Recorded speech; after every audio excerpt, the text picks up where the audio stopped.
Já tivemos muitos batalhadores pela causa da igualdade racial, mas, se quisermos citar uma personalidade que se destacou e cujo trabalho significou muito para a melhora das condições dos menos favorecidos e dos negros, sem dúvida, Abdias merece ser colocado em lugar de destaque. Por isso mesmo é considerado o precursor do movimento negro no Brasil. Há um mundo de ações maravilhosas e repletas de benemerência na biografia desse grande líder brasileiro do século XX. Espero que esta obra sirva para despertar ou reforçar, naqueles que reconhecem a necessidade de aperfeiçoar as ações compensatórias e fazer justiça aos afrodescendentes, a vontade de continuar essa luta pela justiça social e igualdade para todos os seres humanos. Certamente, há de se considerar que o embrião para a elaboração do Estatuto da Igualdade Racial, Lei no 12.288, de 20 de julho de 2010, cujo projeto eu tive a honra de apresentar quando era deputado,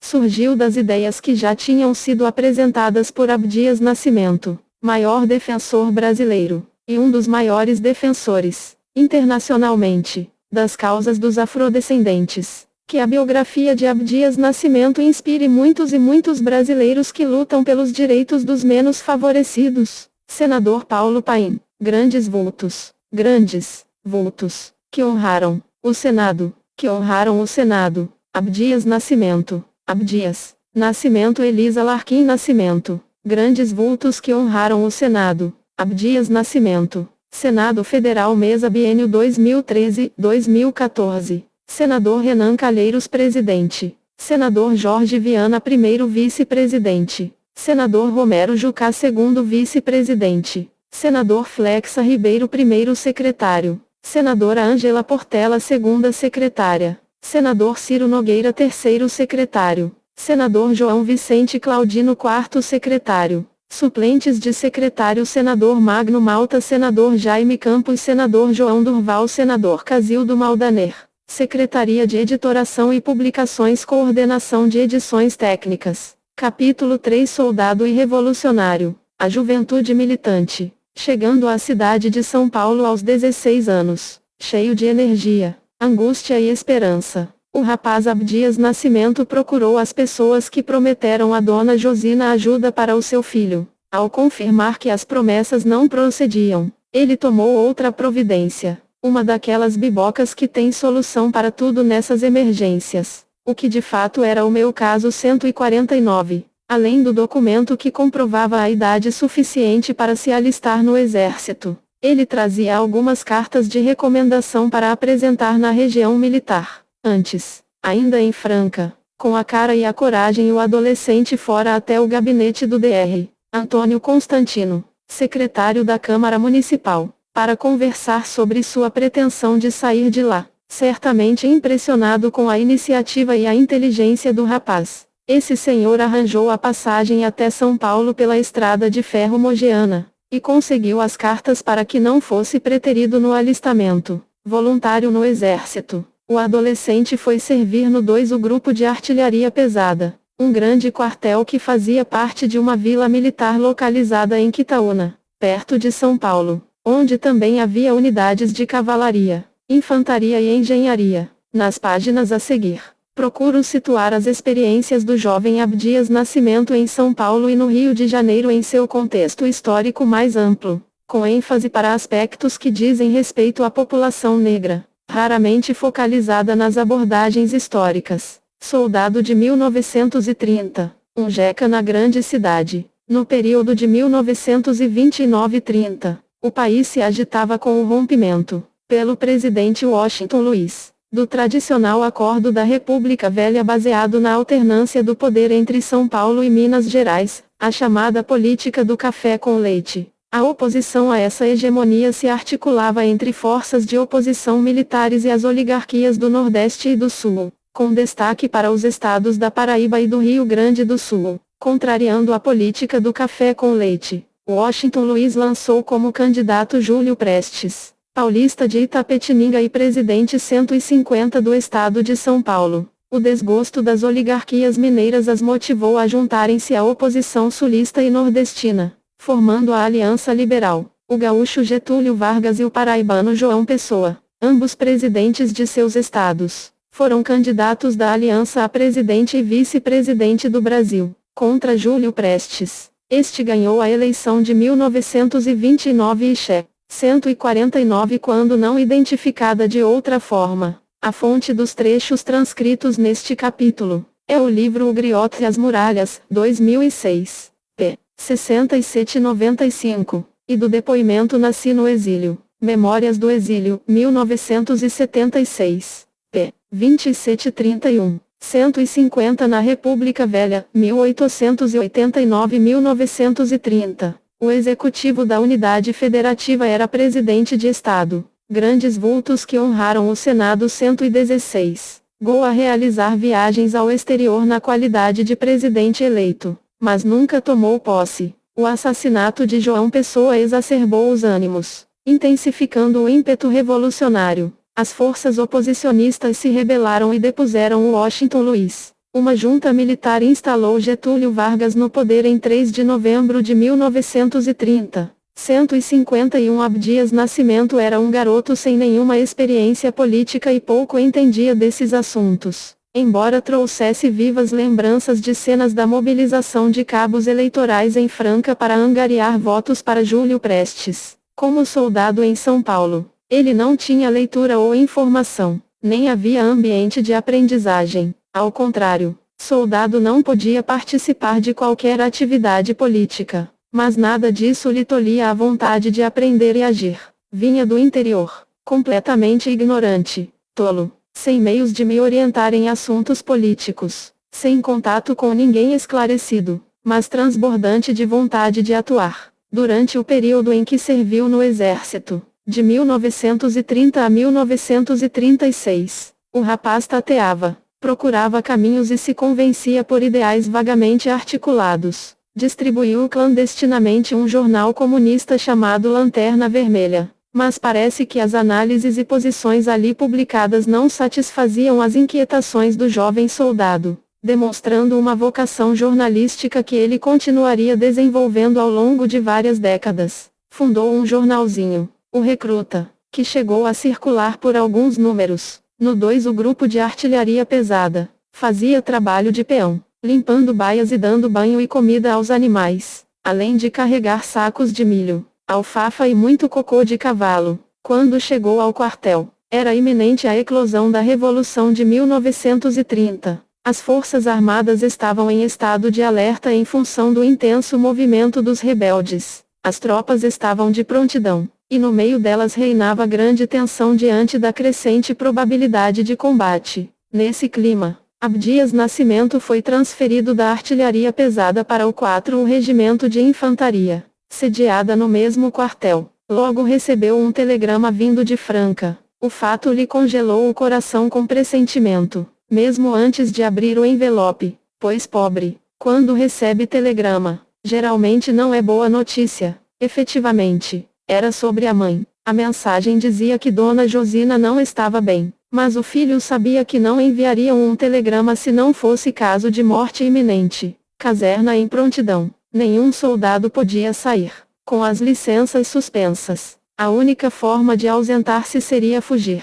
mesmo ciente das consequências graves da decisão. Movido por um fio de esperança de algum milagre, o jovem fugiu para atender ao apelo da possibilidade de encontrar-se com a mãe por uma última vez. Quando chegou a Franca, o féretro já estava na sala de casa. Para sair com destino ao cemitério, ele acompanhou a procissão com um misto de dor e revolta, pois estavam presentes os chamados grandes da cidade, aquela gente que não consegue ser sincera nas amizades, mas faz questão de manter as aparências. Para ele, tais pessoas, que tanto diziam gostar. 151 Kpdok, 1997, Abdias Nascimento 117, da Dona Josina, no fim ajudaram a acelerar sua partida. No fundo, minha mãe morreu de trabalhar demais. Ela era muito moça ainda, mas trabalhava como uma condenada para sustentar os filhos. Crescia no filho a emoção provocada pelas lembranças de promessas vazias e falsas amizades. A burguesia local estava lá,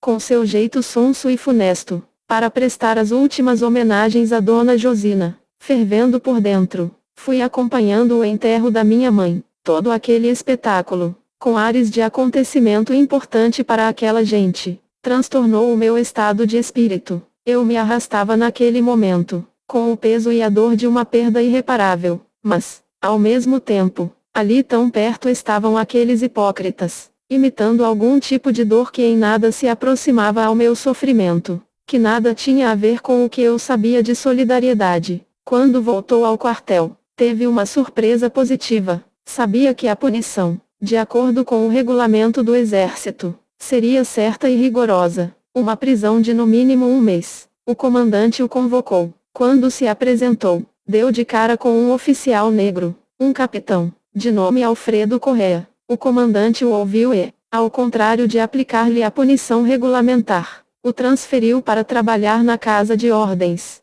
um escritório que ficava próximo ao gabinete do comando. Essa transferência se deu em razão do fato de Abdias Nascimento não apenas ser alfabetizado, condição necessária para a admissão no Exército, como também possuir diploma de 2º grau, fato singular entre a soldadesca que permitiu que ele fosse encaminhado a 11ª Companhia do 4º Regimento de Infantaria para fazer trabalho burocrático na Casa das Ordens. Assim se livrou de carregar bosta de cavalo e sacos de ração. Logo depois, pôde fazer um curso que o encaminhou para a promoção a cabo, sempre alerta para as questões de justiça. Abdias Nascimento acompanhou nessa época um caso que teve desfecho positivo em razão da atitude de um coronel chamado Manuel Rabelo. Um tenente negro acusado de improbidade administrativa foi submetido a inquérito apressado e superficial que confirmou sua culpa. As providências foram as mais rápidas possíveis e ele foi logo expulso.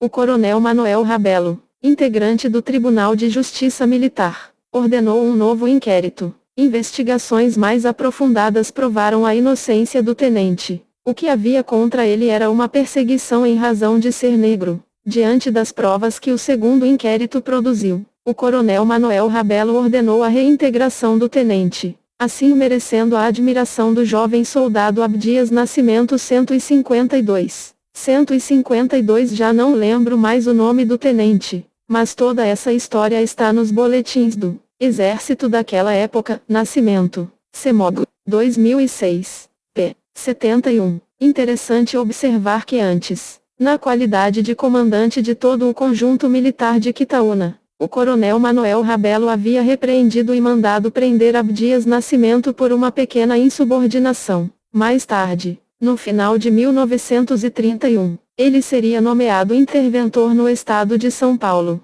Grandes vultos que honraram o Senado. 118. Abdias Nascimento como soldado do Exército Brasileiro. São Paulo, c. 1930. O caso exemplificava o fenômeno da discriminação racial que imperava impune. Existia na época uma imprensa negra ativa que o soldado Abdias ainda não conhecia, mas cujo testemunho retrata a situação social da população negra naquela época. Em sua maioria, essa imprensa era composta dos órgãos de comunicação de associações recreativas que vinham se estabelecendo desde o início do século. Em Campinas, por exemplo, o Centro Literário dos Homens de Cor fundou o jornal O Baluarte em 1903, mais de uma década antes que Abdias Nascimento nasceu. Durante sua infância, circulavam em diversos municípios do estado de São Paulo periódicos como a União, o Getulino, o Menelique, o Bandeirante, a Liberdade, Cosmos, o Elite e Auriverde. 153.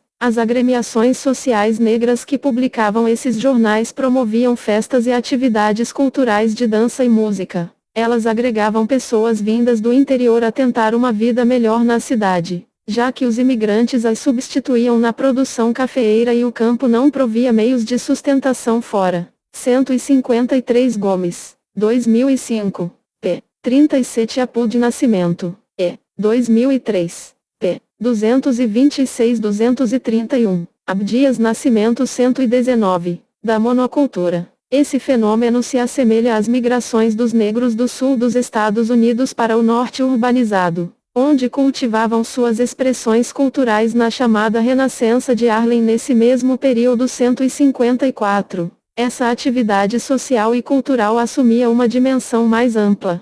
As entidades denunciavam o preconceito e agiam no sentido de superar a exclusão discriminatória do comércio, do mercado de trabalho, do sistema de ensino, da atividade política e da sociedade civil. O jornal O Bandeirante, do Grêmio Recreativo Cosmos, por exemplo, proclamava-se órgão mensal de defesa da classe dos homens de cor e defendia os interesses da classe dos homens pretos. 155. Tema recorrente nesses jornais era a necessidade de uma segunda abolição da escravatura, pois a de 1888 não havia sido capaz de promover uma vida em liberdade, resultando, ao contrário, na vegetação de um povo em estado de miséria e privação. A população negra continuava em sua maior parte analfabeta, sem recursos e sem acesso a emprego, moradia ou serviços de saúde. O alcoolismo, a tuberculose e outras doenças assolavam a comunidade. A ação e o discurso das organizações negras e de sua imprensa almejavam alcançar para essa população uma participação efetiva na sociedade. Para tanto, a educação destacava-se como meio por excelência e objetivo maior. Algumas entidades abriram escolas noturnas. Os próprios periódicos se propunham e cumpriam um papel educativo. 156. O Centro Cívico Palmares, exemplo dessa dinâmica entre educação e protesto, surgiu, no início da década dos 1920, da proposta de se formar uma biblioteca para famílias negras e passou a se engajar na defesa dos direitos dos negros. 157. Realizou campanha contra a proibição do ingresso de negros na Guarda Civil, cujo desfile o menino Abdias Nascimento havia assistido em sua primeira visita à cidade. Em razão dessa campanha, o presidente do estado de São Paulo, Júlio Prestes, retirou a medida e, ironicamente, suspendeu também a proibição da participação de crianças negras nas competições de bebês eugênicos promovidas pelo Serviço Sanitário de São Paulo. 158. Tal fato caracteriza bem a anomalia inerente à situação dos negros que, para sobreviver com vida digna, precisavam se integrar a uma sociedade que não os queria porque aderia, formal e informalmente, ao conceito da eugenia. O imperativo de melhorar a raça baseado na noção da inferioridade nata do negro, embranquecer era a meta dessa sociedade, realçada e reforçada a todo o momento em alusões ao imperativo científico da eugenia. Faltava à população negra referências para construir sobre si uma autoimagem positiva, restando-lhe os estereótipos da indolência, preguiça, criminalidade, deboche, falta de iniciativa, da inferioridade, enfim, do negro. Mas as famílias, as entidades e 154 Butler, 1998, 155 São Paulo, Estado. Catálogo A Imprensa Negra em São Paulo, 1977, 156 Bastide, 1973, p. 130-150, 157 Fernandes, 1964, p. 319. 158 Gomes, 2005, p. 46. Grandes vultos que honraram o Senado. 120. A imprensa negra recusavam tais estereótipos e tentavam contradizê-los afirmando outra postura, limpa e positiva, de honorabilidade e polidez. No esforço de desmentir os estereótipos, frequentemente imperava entre as famílias negras uma disciplina moral rigorosa ao extremo, refletida no discurso dos jornais. Mas os estereótipos gozavam do endosso das teorias científicas e das políticas oficiais que orientavam iniciativas como as competições eugênicas do Serviço Sanitário do Estado de São Paulo. Uma das melhores expressões da popularização da teoria eugênica envolve a personagem de Monteiro Lobato que representava o interiorano caipira, aquele que migrava às cidades tentando melhorar de vida. O autor criou Jeca Tatu para contestar a imagem idílica do interior cultivada pelo romantismo literário de autores como José de Alencar e Bernardo Guimarães. Essa imagem era inconveniente ao desenvolvimentismo de Monteiro Lobato, favorecendo a industrialização urbana. No romantismo, o homem do campo era um caboclo quase índio, símbolo de um Brasil rural saudável, vivendo em harmonia com uma natureza exuberante. A população negra, de longe a maioria do povo rural daquela época, ficava sumariamente apagada desse cenário bonito. Para contrariar a imagem positiva do campo, O autor criou um Jeca Tatu negro, funesto parasita da terra, homem baldio, inadaptável à civilização, antes escravo, pobre Jeca, diz Monteiro Lobato. Como és bonito no romance e feio na realidade. 159. Entretanto, os argumentos do movimento sanitarista convenceram o autor de que a culpa do atraso rural não era do povo do campo e sim das doenças que o afligiam. Monteiro Lobato se reconciliou, então, com o homem rural e a imagem de Jeca Tatu mudou radicalmente nas ilustrações de seus livros. O caboclo negro e feio deu lugar a um agricultor branco de cabelo bom, um imigrante europeu empreendedor 160. Quando vinha para a cidade em busca de trabalho na vida real, aquele Jeca negro era recebido de acordo com toda a carga negativa dos estereótipos que a sociedade de Monteiro Lobato cultivava, tentando cavar seu lugar nessa mesma sociedade por meio de apelos à justiça e denúncias do preconceito. O negro vivia uma profunda anomalia que sua imprensa não deixava de registrar. Um bom exemplo está no número do jornal O Clarim da Alvorada 161, publicado no aniversário da abolição em 1926. O jornal abre com o conto Moços Futuristas, narrando a história de João Matias, um jeca, pedreiro, de uma cidade no interior. Ele tem um terrenozinho, falta construir a casinha, mas ele não tem recursos. Levando o título de eleitor e a carta que o coronel Tiburcio Moura ofertou nas últimas eleições, ele se despede da família e vai à capital trabalhar no seu ofício. À noite, ele veste uns mulambos e se assenta em uma das esquinas centrais, muito humilde e chapéu no chão. Todos que por ali passavam. 159 Lobato, 1957, p. 271 Apud Lima, Osman, 1998. p. 28. 160 Reprodução de figura ilustrativa do artigo Ideias de Jeca Tatu. São Paulo. Revista do Brasil, 1919 Apud Schwartz, 1993. p. 248. Lima, Osman, 1998. p. 2830. 161 Fundado em 1923 por Jaime Aguiar e José Correia Leite. Inicialmente sob o título O Clarim, Abdias Nascimento 121, jogavam Linux, pobre, porém honesto.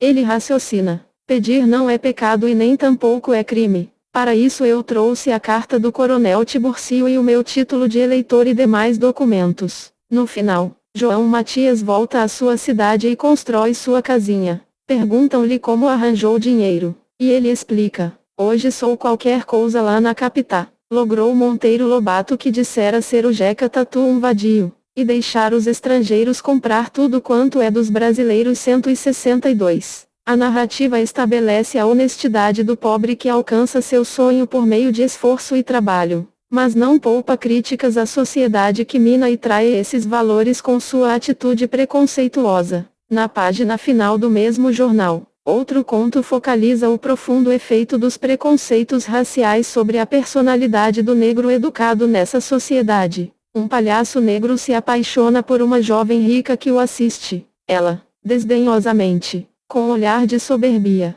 encara-o, ferindo-o cada vez mais. É por ela que este palhaço sofre, que sente as suas forças fugirem-lhe, como se naquele olhar tão lindo estivesse contido o louro veneno para martirizá-lo. Para fazê-lo conhecer as agruras do amor. Amor imenso. Amor de palhaço 163. Morre o palhaço vítima da atração irresistível do objeto de seu desejo. A miragem da brancura que o tormenta. O ideal de ser humano que no íntimo ele quer e precisa emular para alcançar uma vida digna. Porém jamais conseguirá atingir. Aqui temos uma parábola do grave dilema que enfrentavam os negros que combatiam a discriminação. O ideal da brancura prevalecia de tal forma e com tanta autoridade que relativamente poucos negros se identificavam como tal ou assumiam publicamente o fato de sofrerem discriminação. Para progredir na vida, melhor seria não tratar desse assunto e tratar, isto sim, de clarear a cor da prole. O editorial do mesmo número de O Clarim da Alvorada se dirige aos homens pretos em geral, desta capital, comentando o desprezo à luta por vossas partes. Embora finalize dizendo que contamos felizmente com um forte conjunto de homens humildes, sensatos que muito pensam, de bom grado desejam trabalhar. 164. A dificuldade de o toque do clarim ser ouvido pelo povo a que se dirigia se agravava pela absoluta indiferença da sociedade e suas instituições. Com raríssimas exceções, estas se mantinham terminantemente surdas às demandas da gente negra. Abafado, o apelo da imprensa negra tinha pouca possibilidade de ecoar ou repercutir, quanto menos entre os soldados aquartelados em Quitaúna. O recém-chegado adolescente Abdias Nascimento ainda não tinha conhecimento dos assuntos tratados nesses jornais, mas desde criança observava o fato da profunda injustiça que se impunha contra o povo negro e ficava alerta. 162 O Clarim, 1926, p. 2. 163 O Clarim, 1926, p. 5. 164 O Clarim, 1926, p. 7. Grandes vultos que honraram o Senado. 122. Aos incidentes de discriminação racial e seus desfechos. Por isso, não esqueceu o gesto do coronel Manuel Rabelo, que mandou reintegrar o tenente negro injustamente punido. Aos olhos do jovem, o fato realçava a sensibilidade solidária como uma atitude possível, porém concretizada em relação ao negro apenas em raríssimas e excepcionais ocasiões. Revolução, Regime e Raça, 1930-1934. O governo provisório de Getúlio Vargas instalou representantes do tenentismo 165 como interventores federais no lugar dos antigos presidentes dos estados. Em São Paulo, o Partido Democrático, PD, que apoiara a Revolução de 1930, postulava o executivo estadual como recompensa, mas o governo federal preferiu assegurar sua hegemonia no estado mais poderoso da velha república e, preterindo o PD, nomeou destacados líderes tenentes como interventor e chefe da Força Pública do Estado. 166. O fato abriu uma grave crise, com as forças conservadoras tentando manter-se no poder. O tenentismo desconfiava dos partidos políticos, vistos como defensores de interesses particulares, e favorecia um governo federal capaz de instaurar medidas como a centralização do sistema tributário, o fortalecimento das forças armadas, a federalização das milícias estaduais, a criação de uma legislação trabalhista e a modernização da infraestrutura do país. Para seus líderes, a urgência dessas medidas justificava adiar a promulgação de uma nova Constituição, reivindicação principal das oligarquias que procuravam minimizar a perda de terreno político. Uma das primeiras medidas de Miguel Costa como chefe da Força Pública de São Paulo, e de interventores em outros estados, foi formar as Legiões Revolucionárias, LR, que buscavam arregimentar apoio entre as classes médias e trabalhadoras. A tentativa de mobilizar as massas assustou as oligarquias, que iam consolidando sua postura oposicionista. O governo acenou com a conciliação instituindo uma comissão para redigir o Código Eleitoral e transformando a LR de São Paulo em Partido Popular Paulista. Mas as medidas não evitaram o confronto. Em 9 de julho de 1932, eclodiu em São Paulo a Revolução Constitucionalista, com estudantes, intelectuais e industriais pegando em armas ao lado de políticos e seus apoiadores ligados ao PD e à República Velha. Outros estados que apoiavam a proposta constitucionalista decidiram não confrontar o poder militar federal. Isolado, São Paulo não conseguiu sustentar a revolução e se rendeu em outubro de 1932. Mas a rebelião teve um desfecho importante. Acelerou o processo constitucional. As eleições para a Assembleia. 165 setores das forças militares que se opunham à velha república desde a década dos 1920. Os tenentes organizaram a Coluna Prestes e se destacaram entre os grupos militares a apoiarem a Revolução de 1930. 166 João Alberto Lins e Barros, nomeado interventor, participara do levante de 1922 no Rio de Janeiro e da Coluna Prestes. Miguel Costa, nomeado chefe da Força Pública de São Paulo, se destacara no levante de 1924 em São Paulo e dividira com Luiz Carlos Prestes o comando militar da Coluna Prestes. Abdias Nascimento. 123. Nacional Constituinte se realizariam em 1933. sendo a nova Constituição promulgada em 1934. Essa Constituição manteria a eugenia como objeto e meta da educação brasileira. 167. Continuaria em vigor a punição da vadiagem como crime. 168. Medida que entregava à polícia a ferramenta legal da repressão violenta à população negra. Era comum e corriqueira a prisão de negros por vadiagem e a agressão física contra eles, pelo simples fato de terem a mão fina. A criminologia fundamentada no determinismo biológico identificava fenótipo e características físicas que denunciariam a origem racial suspeita e a degenerescência dos indivíduos. De acordo com a classificação, eles pertenceriam a um ou outro tipo criminal ou degenerado. 169. Enfim, continuaria intacta e vigorosa, no novo regime, a base da exclusão da população negra do poder, da economia e da sociedade. A noção endossada pela ciência do negro como degenerado e criminoso nato, continuaria intacta, ainda, a inocuidade do princípio constitucional da igualdade perante a lei, em vigor desde a Carta Imperial de 1824. 170. Diante do intenso debate nacional visando a reorganização social e institucional do país, de acordo com Flávio Gomes, a população negra e suas lideranças perceberam aquele momento como importante para politizar a questão racial. 171. Em 1931,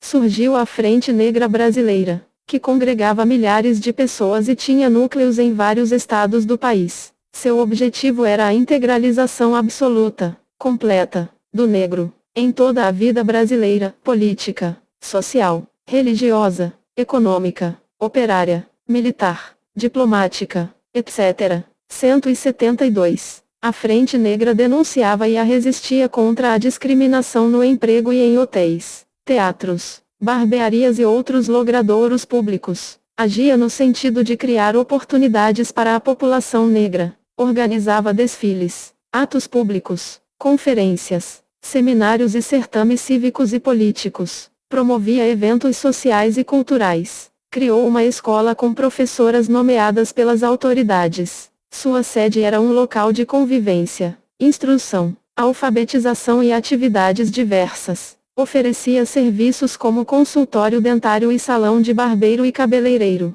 Centro de referência de 167 art. 138b da Constituição da República dos Estados Unidos do Brasil de 16 de julho de 1934. 168 oriunda do Código Criminal do Império, art. 295, e agregada da criminalização da capoeira no Código Penal de 1890, art. 402. A punição da vadiagem como crime prevaleceria até 1940, quando passou a ser regida pela Lei das Contravenções Penais. Até hoje, a vadiagem consta como contravenção penal, art. 59 do Decreto-Lei N. 3.688, de 3 de outubro de 1941, disponível em www.planalto.gov.br. Civil 03 Decreto-Lei DEL 3.688 HTM. Acesso em 10 de junho de 2014. 169. Mais informações no meu livro O Sortilégio da Cor, 2003. p. 148-51. 170 Constituição Política do Império do Brasil, de 25 de março de 1824. Artigo 179. Inciso 13. Constituição da República dos Estados Unidos do Brasil, de 24 de fevereiro de 1891. Artigo 72. Parágrafo 2 ou Constituição da República dos Estados Unidos do Brasil, de 16 de julho de 1934. Artigo 113. Parágrafo 1. CF. Barroso. 1986. Alves. 1997. Tot. 1997. N. 1. P. 155-166. 171 Gomes. 2005. P. 48. Gomes cita estimativas de 6.000 filiados na capital de São Paulo, e 2.000 em Santos, e núcleos em Bahia, Minas Gerais, Espírito Santo e Rio Grande do Sul. Além desses estados, Abdias Nascimento cita núcleos também em Pernambuco e no Maranhão. Memórias do Exílio. 1976, p. 28. 172 Manifesto A Gente Negra Brasileira. Panfleto impresso e distribuído em 1931, Apud Fernandes, 1964, p. 336, 326 327. Grandes vultos que honraram o Senado 124. Estilo de vida honrosa. Exemplo de dignidade para os seus membros e agregados. A Frente Negra se fazia referência importante. Possuir uma carteira de associado era motivo de orgulho e poderia ajudar na busca de emprego. Era uma norma corriqueira exigir boa aparência, leia-se cor branca, para a contratação de empregados. Francisco Lucrécio, um dos dirigentes da frente, lembra 173. Muitas famílias não aceitavam, inclusive, empregadas domésticas negras. Começaram a aceitar quando se criou a Frente Negra Brasileira. Chegou-se ao ponto de exigir que essas negras tivessem as carteirinhas da frente. Em 1932, uma comissão da frente foi recebida pelo presidente Getúlio Vargas e conseguiu a admissão de 200 negros àquela guarda civil paulistana que o adolescente Abdias Nascimento havia visto desfilar em 1928-174, diante da Revolução Constitucionalista de 1932. A Frente Negra adotou postura de neutralidade, mas um grupo dissidente formou a Legião Negra e foi juntar-se à luta dos rebelados. Se teve gente que brigou naquela Revolução de 32, foram os negros, e eles iam de noite, de caminhão, desfilavam na cidade recebendo flores 175. A Legião Negra mobilizou cerca de 2.000 combatentes. Lutou em várias frentes de batalha e se manteve organizada após o conflito militar até os anos 1940-176. Esse episódio ficou quase desconhecido na história do Brasil, em grande parte em razão da indiferença da sociedade em relação à realidade vivida pelos negros. Tal indiferença se manifestaria, ainda, na elaboração da ideologia da democracia racial, cuja maior referência saiu publicada em 1933, o livro Casa Grande e Senzala. Nele, o sociólogo Gilberto Freire lançava a tese de que a miscigenação neutralizasse as hierarquias de classe e de cor, assim garantindo a democratização do Brasil. 177. A noção da democracia racial convivia, e ao se popularizar e ganhar influência continuaria convivendo perfeitamente com a suposição geral e implícita da inferioridade congênita do negro. A confluência dessas teses aparentemente contraditórias desemboca no ideal do embranquecimento,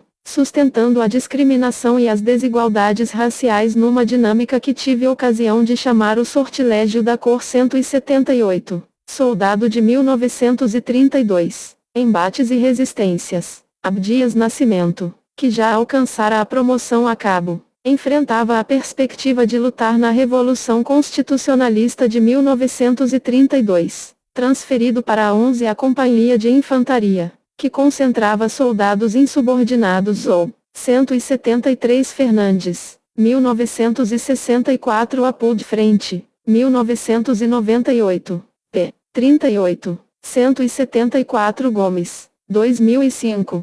p. 62, 175 Leite, 2007, 176 Gomes, 2005, p. 67 e 78. Panfleto Legião Negra, ex-combatentes de 1932, Acervo, IP Afro, Seção TEM, Série e antecedentes do TEM, Dossiê, Frente Negra Brasileira, Item 3, 177 Freire, 1966. V1, p. 34, 178 Nascimento, e. 2003. Abdias Nascimento 125. Indisciplinados. Ele estava entre os candidatos cotados para ir à frente de batalha. Quando estourou a Revolução, Abdias Nascimento foi destacado para combate na região de Cunha, São Paulo, perto de Paraty. Ele acompanhava 2 oficiais em missão de reconhecimento de patrulhas quando, no meio de uma saraivada de balas, levou um tiro. O ferimento foi leve e ele recuperou logo, mas um dos oficiais, também atingido, morreu diante dele. Nessa mesma frente de batalha lutava do outro lado, no meio das tropas comandadas pelo general Góes Monteiro, um jovem negro do Espírito Santo, Sebastião Rodrigues Alves. Mais tarde, transferido para São Paulo, ele se tornaria amigo e companheiro de Abdias Nascimento. Ali se iniciaria uma jornada de resistência à discriminação racial em dupla que duraria a vida inteira. Beneficiado pelo diploma, ao voltar para o quartel, Abdias Nascimento continuava trabalhando em escritório. Seu amigo de infância Geraldo Campos de Oliveira, cuja família havia se mudado para Campinas, participava do Centro Cívico Campineiro, uma organização de jovens negros. Convidado por Geraldo, Abdias Nascimento participou de algumas reuniões. Era um pessoal animado, cheio de ideias, que pretendia se dedicar à atividade de escritor, a partir da identidade racial. Quando tomou conhecimento da Frente Negra Brasileira, procurou participar de suas atividades públicas, o que ajudou a ampliar sua consciência racial, até então formada a partir de incidentes individuais de discriminação que ele testemunhava, pois a Frente Negra realçava o problema comunitário, coletivo. Ampliou-lhe também o sentido de identidade, expandindo para o conjunto da negritude o amor próprio que os pais e a família lhe. Reunião da Frente Negra Brasileira, São Paulo, entre 1932 e 1937. Foto, acervo IPEAFRO, cortesia de Francisco Lucrécio e Flávio Gomes. Grandes vultos que honraram o Senado 126. Haviam inculcado. O clima da Frente Negra era de orgulho e de recusa à vergonha provocada pelas noções de inferioridade que permeavam o tecido social, sustentando o ideal da brancura. De acordo com tais noções, o único caminho para as pessoas negras seria recusar a própria cor e buscar limpar o sangue. A Frente Negra oferecia outro modelo, realçando os valores da família negra. Os militares eram proibidos de atuar em qualquer atividade política, e o jovem não podia frequentar a vida social da sede da Frente Negra,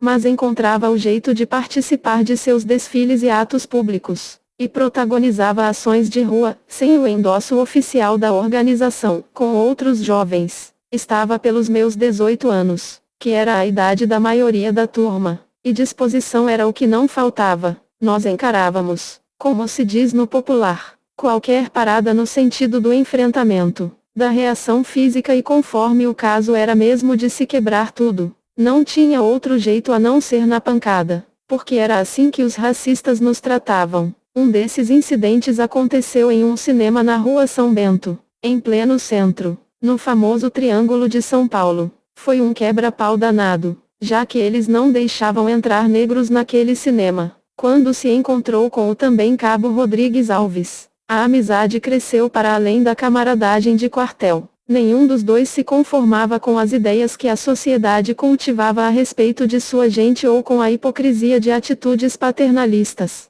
Tinham em comum a inteligência aguda, a irreverência e o senso de humor. Quando estavam juntos, era uma troca constante e dinâmica de centelhas de perspicácia. Tive o privilégio de assistir a esse fenômeno a partir de 1977, quando conheci Rodrigues Alves. Convivi com os dois em viagem à Colômbia por ocasião do Congresso de Cultura Negra das Américas, e até quando Rodrigues Alves veio a falecer em 1985. Abdias Nascimento e Rodrigues Alves trabalhavam na sede do Comando da Região Militar, morando fora do quartel. Eles se conheceram na pensão de Dona Fortunata. Ali conviveram, durante um tempo, com outro pensionista chamado Sebastião Prata, o jovem ator que se tornaria conhecido como Grande Otelo. Nesse período, Abdias Nascimento prestava serviço como instrutor dos chamados tiros de guerra, cursos de treinamento para civis que tiravam carteira de reservista.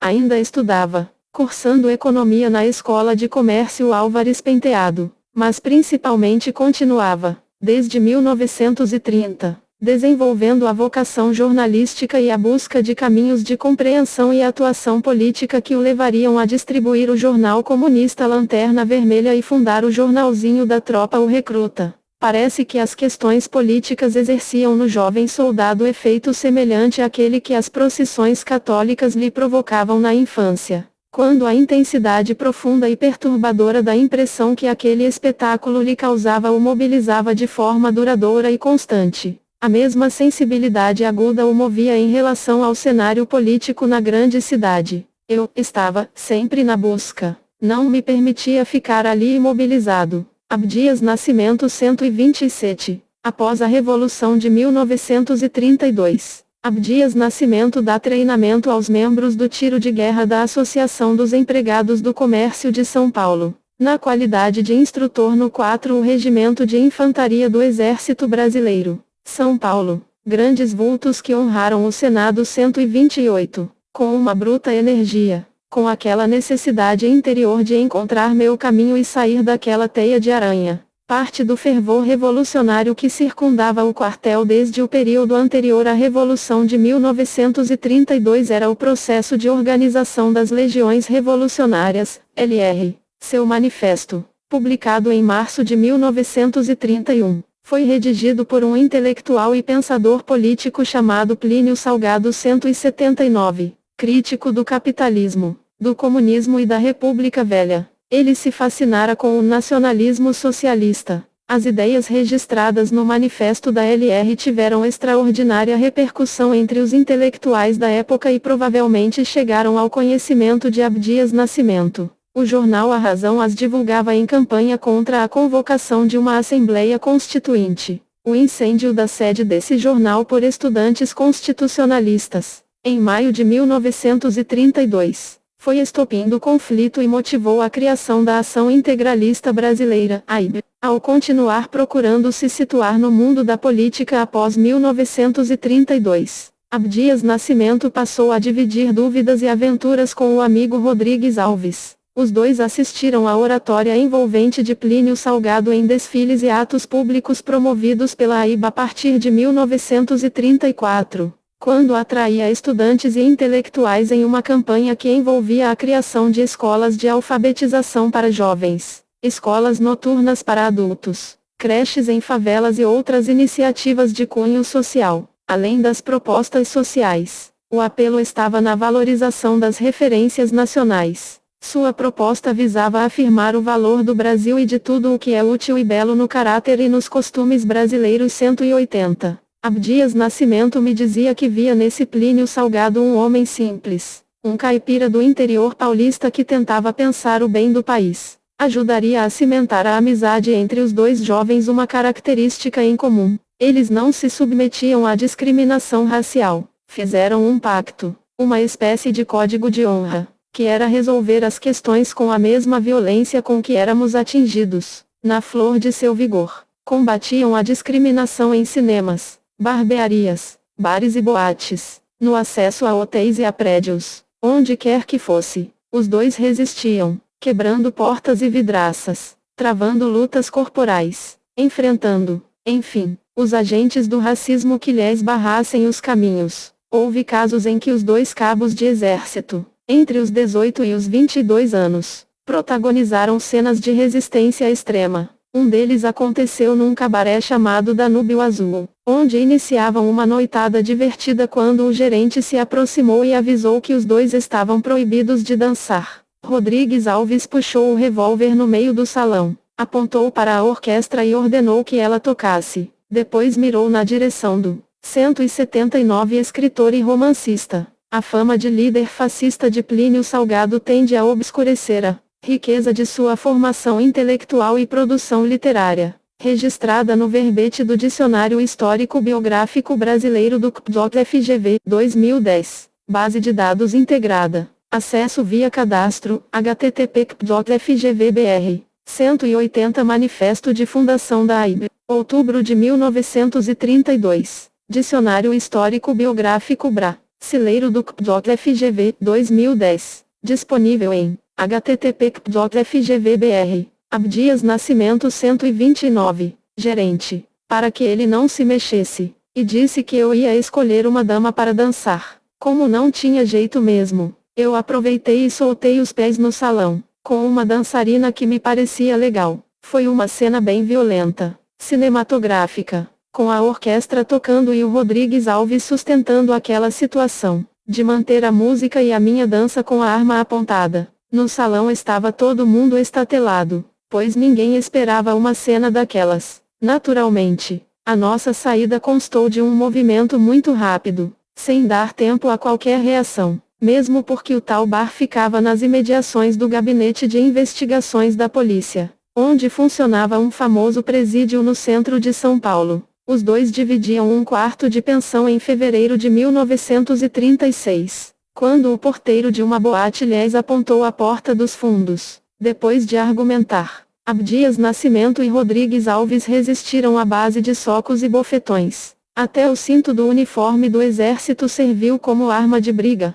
Passou ali o Dr. Egas Botelho, chefe da Delegacia de Ordem Política e Social, DOPS. Mas, em vez de fazer valer a justiça ou a ordem jurídica que deveria proibir a discriminação, afinal, a Constituição declarava todos iguais perante a lei, o delegado defendeu a atitude do porteiro e assim entrou também na mira dos jovens, apanhando igualmente. Desaparecemos na noite, que, aliás, era de carnaval, mas fomos afinal descobertos. Sempre há um delator. Certa manhã, quando estávamos ainda dormindo, as forças policiais cercaram com um bruto aparato bélico a casa onde alugávamos um quarto. Eles nos dominaram à força, iguais a novos Tiradentes pretos. Lá fomos eu e Rodrigues Alves levando porradas pelas ruas de São Paulo até o famoso Gabinete de Investigações da Rua dos Gusmões, que era a própria imagem do pavor. Por serem estudantes, os dois foram excluídos do exército,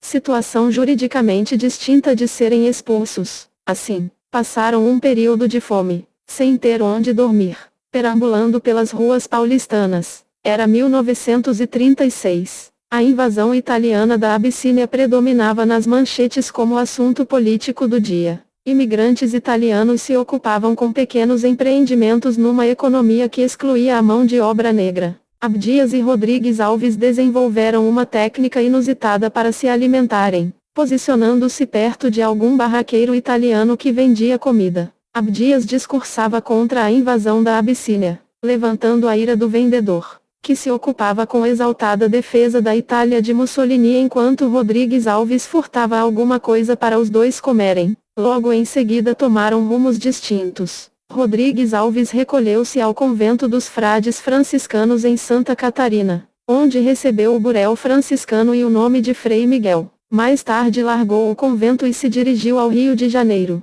onde se reencontraria com Abdias Nascimento na década dos 1940. Grandes vultos que honraram o Senado 130. Rio de Janeiro, Estado Novo e novas resistências. Abdias Nascimento saiu de São Paulo para o Rio de Janeiro, onde ficou hospedado na casa de um amigo de Rodrigues Alves no Morro da Mangueira. Morava perto da escola de samba. A partir dessa época, passou a cultivar e aprofundar sua apreciação e convivência com a cultura negra. Viveu à base de biscates aleatórios e trabalhos eventuais, inclusive como revisor no jornal O Radical, até se engajar de forma mais regular no jornal integralista A Ofensiva. Ainda em São Paulo, ele havia se aproximado ao integralismo. A Ação Integralista Brasileira apoiara o governo contra a revolta da Aliança Nacional Libertadora, ANO, em 1935-181. Mas não era o anticomunismo que atraía Abdias Nascimento.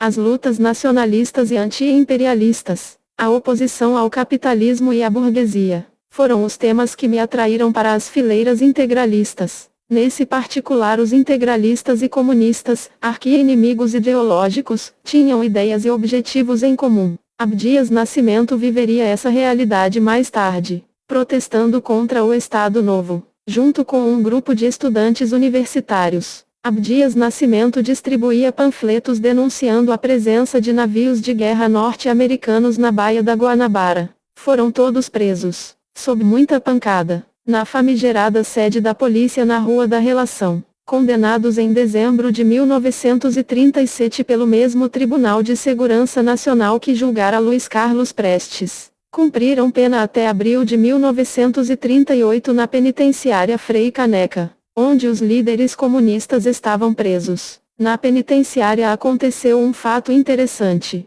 Nosso grupo de estudantes, todos ex-integralistas, se confraternizou com vários comunistas, entre os quais o capitão Trifino Correa 182, presos por 181. A AN foi criada em janeiro de 1935, sob a liderança do Partido Comunista. Luiz Carlos Prestes, que se encontrava na União Soviética. Era seu presidente de honra. De volta ao Brasil, à frente da ANU, Prestes declarou o objetivo de tomar o poder e instalar um governo popular revolucionário, democrático burguês e anti-imperialista, preparando a etapa seguinte, a do regime socialista. Em 5 de julho de 1935, Prestes conclamou a ANU a preparar-se ativamente para o momento do assalto, terminando com as palavras de ordem: abaixo o fascismo, abaixo o governo odioso de Vargas. Por um governo popular nacional revolucionário, todo o poder à ANU. O governo de Getúlio Vargas promulgou a Lei de Segurança Nacional e fechou a ANU, em cujo nome a revolta conhecida como Intentona Comunista foi deflagrada em diversos batalhões, Natal, Recife e Rio de Janeiro, em novembro de 1935.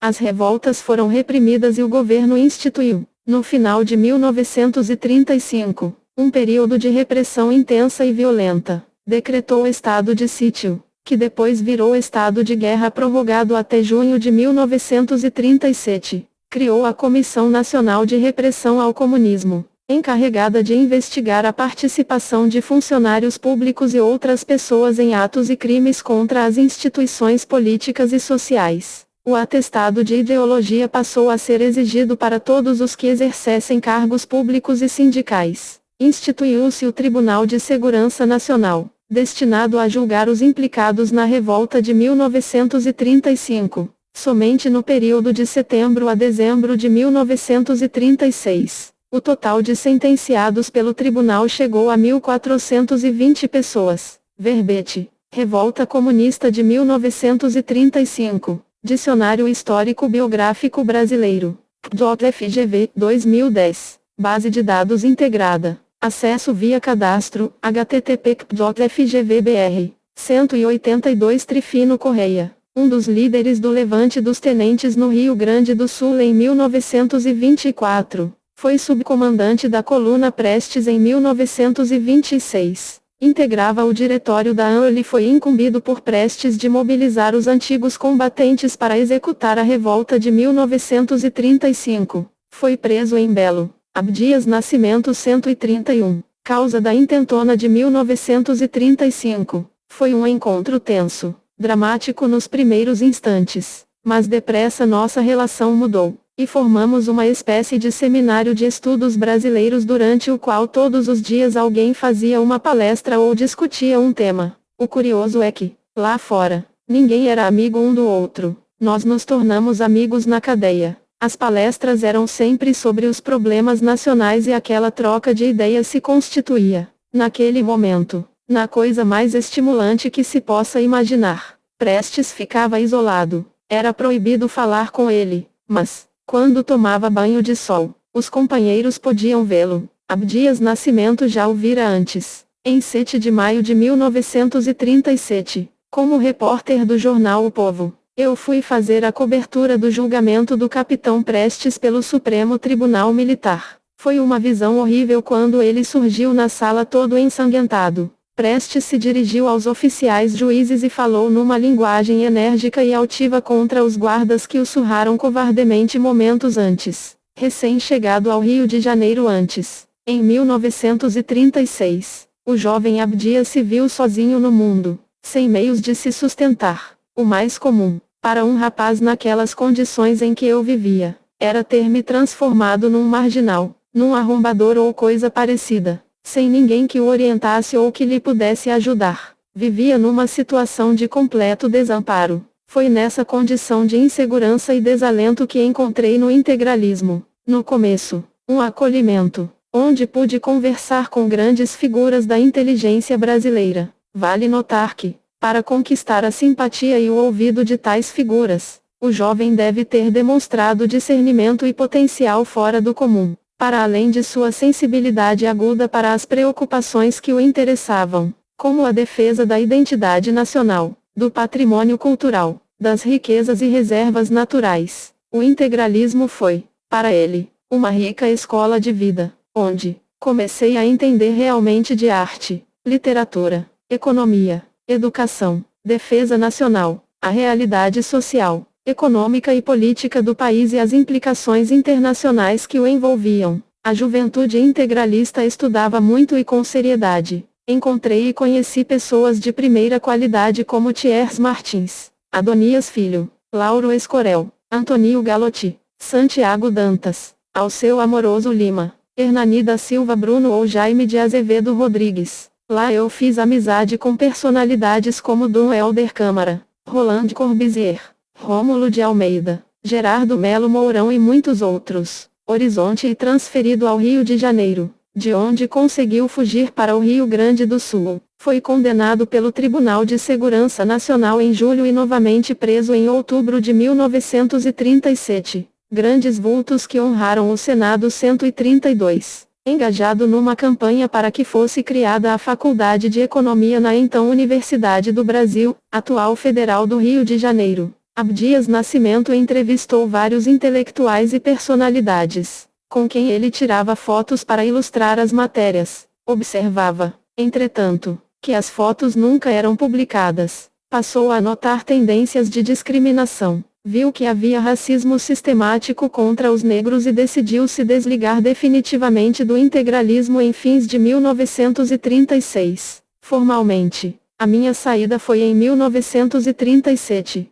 Entretanto, o resquício de hostilidade em razão de ter sido integralista o perseguiu durante bem mais de meio século, contrastando com a rica convivência e interlocução que ele viveu logo depois, no cárcere, entre comunistas e ex-integralistas. Em meu entendimento, tal hostilidade se deve a uma tendência de identificar o integralismo como cópia direta do fascismo europeu, atribuindo-lhe implicitamente todos os horrores que a história testemunharia no desfecho e na sequência à Segunda Guerra. Creio que se aplica aqui a observação do historiador Eduardo Silva, quando afirma que a compreensão de outra época requer um respeito metodológico à diferença que implica pôr-se no lugar dos homens, compreender-lhes as intenções no seu princípio e no seu ritmo, perceber uma época, como um conjunto significante 183. Mas isso é outra história. A saída de Abdias Nascimento do integralismo coincidiu com a mudança do Morro da Mangueira para Duque de Caxias, onde iniciou e aprofundou sua convivência com a religiosidade de matriz africana.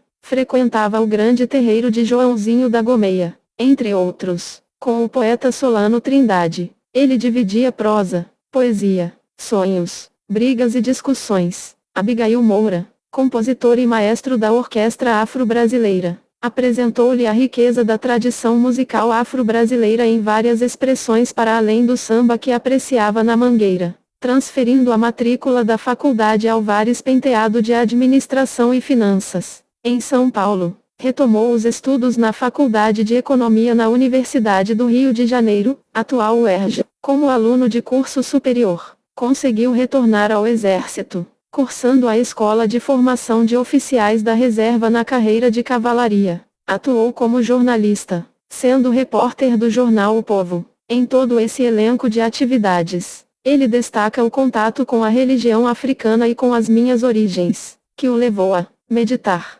refletir sobre a minha vida e sobre o meu povo. Eu próprio percebia a minha transformação. O mundo em volta tomava outro sentido. Ser negro passava a ter outros significados. Eu conseguia absorver uma dimensão mais profunda da religião, do que podemos chamar da filosofia da cultura negra. 183 Silva, 1997, p. 18. Parece equivocado atribuir de forma acrítica ao fenômeno ocorrido, em um país em desenvolvimento, antes colonizado, as mesmas características que ele exibiu nos países da matriz colonial europeia. Abdias Nascimento 133. Como bem ilustra o incidente em que foi preso e condenado pelo Tribunal de Segurança Nacional, nem por isso ele chegou a deixar a atuação política. A agitação estudantil anti-imperialista que já o ocupava se intensificou com o advento do Estado Novo. Durante o julgamento, ele e seus companheiros agitavam o máximo possível.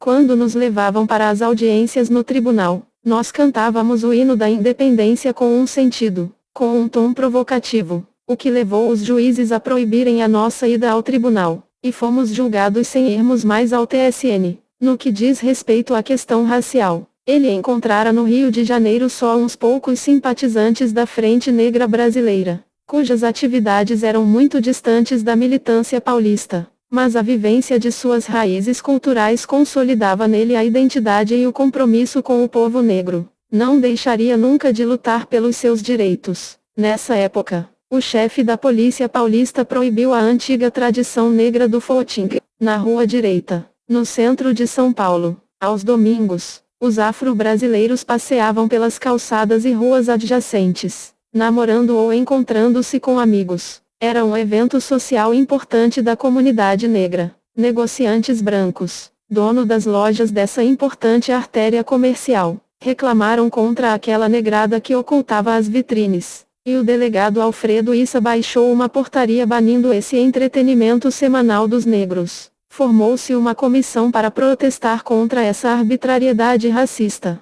Abdias Nascimento, Fernando Góes, o poeta Rocini Camargo Guarnieri e o empresário Galdino levaram a questão à capital do país, o Rio de Janeiro, em virtude da rígida censura à imprensa então vigente. Esse protesto teve pouca repercussão. A única denúncia que furou a censura foi a de Osório Borba, no Diário de Notícias, do Rio de Janeiro, Congresso Afro-Campineiro, quando cumpria pena na prisão Frei Caneca. A única pessoa a visitá-lo foi Orozimbo Campos, pai do amigo de infância Geraldo Campos de Oliveira. Orozimbo lhe havia arranjado o primeiro emprego na Companhia de Eletricidade de Franca quando, ainda adolescente, Abdias Nascimento se recusara a viajar como carga de caçamba para o trabalho de guarda-livros. A família se estabelecera em Campinas, e para lá Abdias Nascimento se dirigiu ao ser solto da prisão em abril de 1938. Em razão da condenação pelo Tribunal de Segurança Nacional,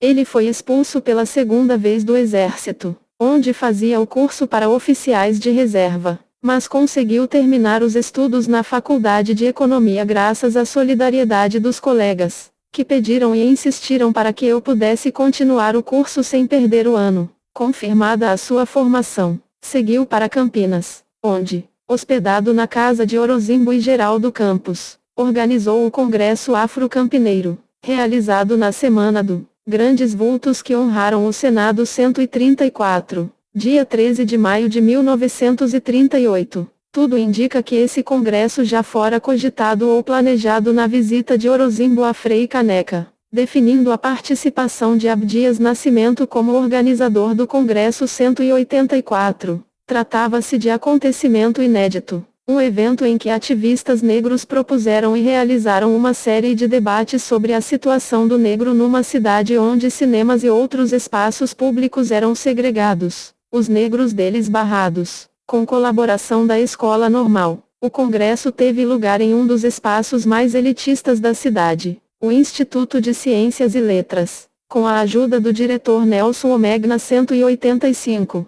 que era jornalista e abriu caminhos para a publicação de notícias e artigos na imprensa local, demonstrando excepcional compreensão do assunto. Omegna deixava fluir as nossas iniciativas e decisões sem se meter, sem paternalismo, tanto no instituto quanto no jornal, coisa rara, comenta Abdias, porque normalmente o colaborador branco aparece querendo nos ensinar o que fazer e como fazer.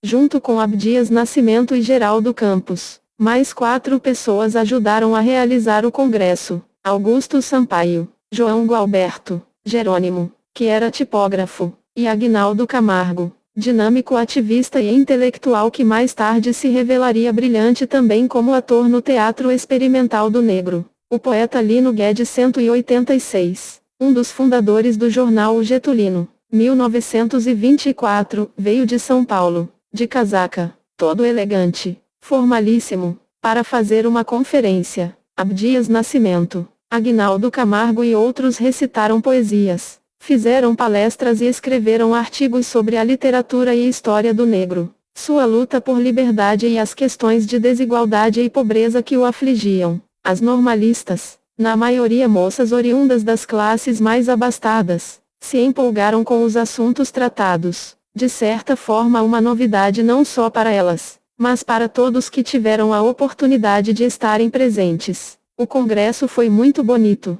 muito movimentado. Marcou a vida de Abdias Nascimento como prova de sua capacidade de organização e por descobrir que, com competência, É possível fazer alianças com forças que não eram nossas, mas que estavam sensíveis à causa, como foi o caso da Escola Normal e do Instituto de Ciências e Letras. 184 A mim coube a responsabilidade de organização de todo o evento. Nascimento. CEMOG. 2006. p. 90. 185 Nelson Baqueiro Megna nasceu em Niterói em 1903. Formou-se no Seminário Presbiteriano de Campinas, na Faculdade de Teologia e de Filosofia de São Paulo, em Direito pela USP. Atuou como jornalista e elegeu-se vereador, 1947, e deputado federal, 1951, em Campinas. Foi ministro do Trabalho no governo de Nereu Ramos, 1955-56.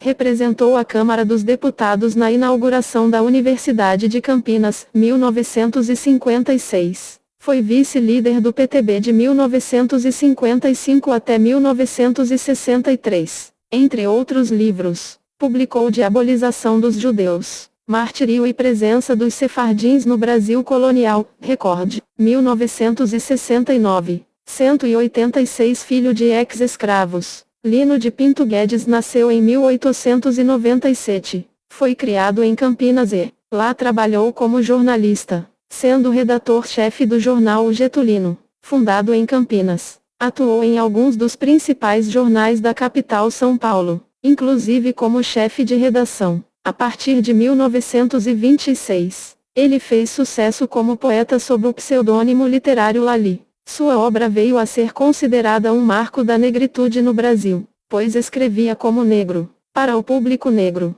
sobre a vida e comunidade negras. Abdias Nascimento 135. Um dos momentos mais importantes para Abdias Nascimento foi quando o grupo de jovens que organizava o Congresso Afro-Campineiro realizou um solene juramento de voltar um dia à África, a fim de ajudar a luta de libertação do continente negro, nossa terra ancestral. 187. No próximo capítulo, seguiremos a trajetória do jovem que, antes de chegar à África, percorreria outros caminhos e conheceria outras terras. 187 Cavalcanti, Ramos, 1976, p. 31.